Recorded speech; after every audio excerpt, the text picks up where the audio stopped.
Welcome back to the channel. As you can see, did the rest of the venting on my stove.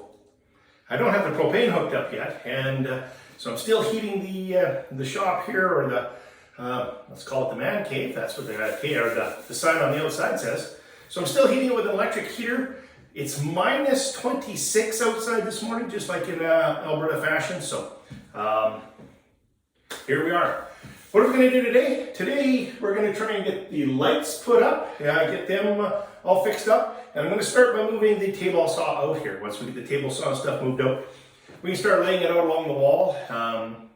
There's a little bit of work that needs to be done on it. I want the table saw to be able to turn out so that I can rip the sheets in front of the big door.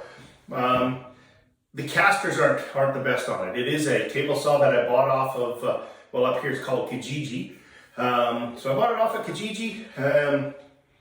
Wasn't the saw itself is good, but the table that it's on, that rolls, so it needs new casters, needs a little bit of work.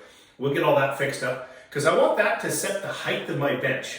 I want the bench, along the wall here to be at a certain height so that it's comfortable to work on. But because the table saw is set up, and quite often I'm ripping full sheets of plywood, so 4 feet by 8 feet long, I want that extension on that table so that when I turn it out, I can rip the full 8-foot sheet. I've been doing a few drawings, and I think what I'm going to do is once I have the table saw, right after that I'm going to put up my, I don't have a radial arm saw, which would be great, but I don't. I do have a sliding chop saw, however, so I'm going to put the sliding chop saw, and then we're going to figure out how everything else is going to work in, after that. Anyways, let's get going. Lights. Let's talk a little bit about electricity. If you don't know what you're doing, call an electrician. Trust me, you do not want to play with electricity unless you know what you're doing. These here are relatively simple. Everything that I have in here has all been disconnected. As you know, I'm running my lights currently off of an extension cord all the way from the house. So there is no power here in the shed right now. You don't hear the heater going, that's why. Make sure the power's all off. Make sure you follow the building code. Make sure you're doing things correctly. Once again, if you don't know, please call a professional. I'm gonna get the lights up. So in my shed here, I do have these cross beams that go across. It is all drywall. I did paint those cross beams too. So I bought some nice LED, they call them quadro burst lights. And I figure what I'm going to do is I'm going to put one right above this cross member and one right above that cross member. And of course, this building, as I mentioned before, was all wired up.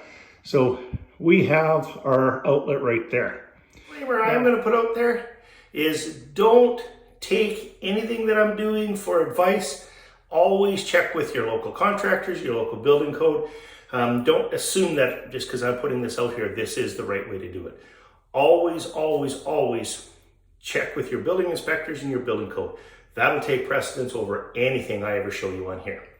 Let's mount our boxes. So I'm going to put all of my electrical in nice sealed boxes.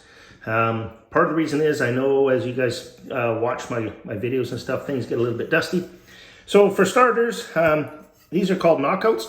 You can just kind of push them out. Grab your pliers, give them a little bit of a twist, and it comes right out. I'm going to need one of these with one knockout out. The other one, I'm going to need both, one on each side.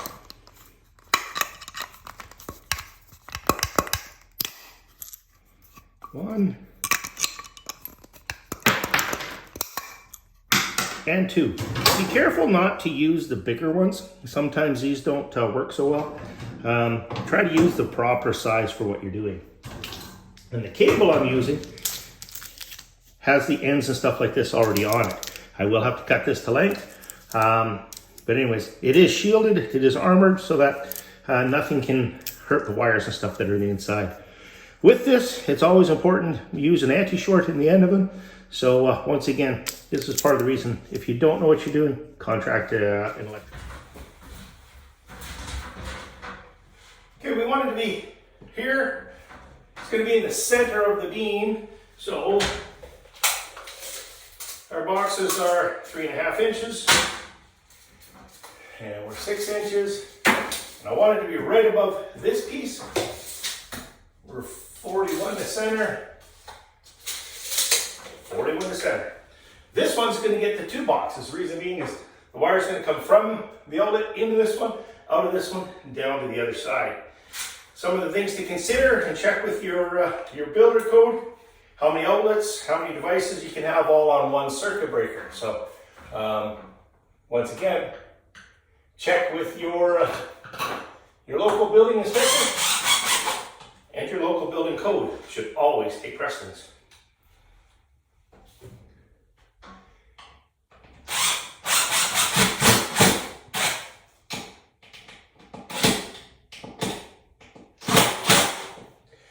And it should be noted, failing to put your electrical in the right way could cause a fire, invalidate your insurance, things like this. So make sure it's always done right. There's one box. Let's get the other one. Make sure that you're using the proper wire for a size.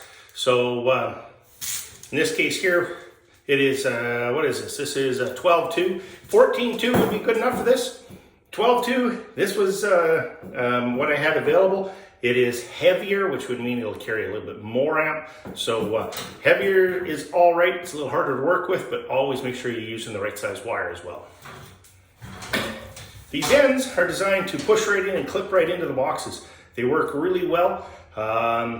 There's a couple different types. This came with a wire, so we're going to use these ones for the boxes up top.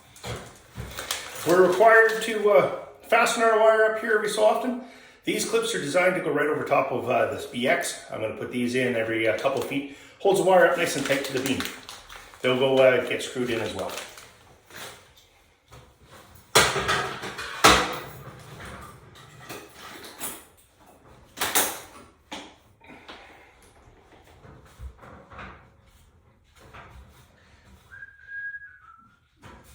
So to cover our plate up top, they make a cover exactly for that. Same way, I'm going to take this knockout out. And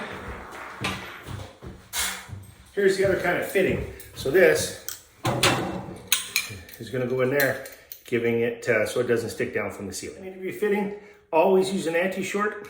It basically will push into the end so that the metal can't cut into the casing of the wire. Okay, here's the lights that I got. I got these at Home Depot. They're LED, they're supposed to be a whole lot brighter, so I'm gonna screw these ones in. Then I'm gonna go turn the power on and let's see how this turns out. Are you ready? Light bulbs are screwed in. Pretty impressive. Let's see if they work. I got the power turned back on. Let's hit the switch.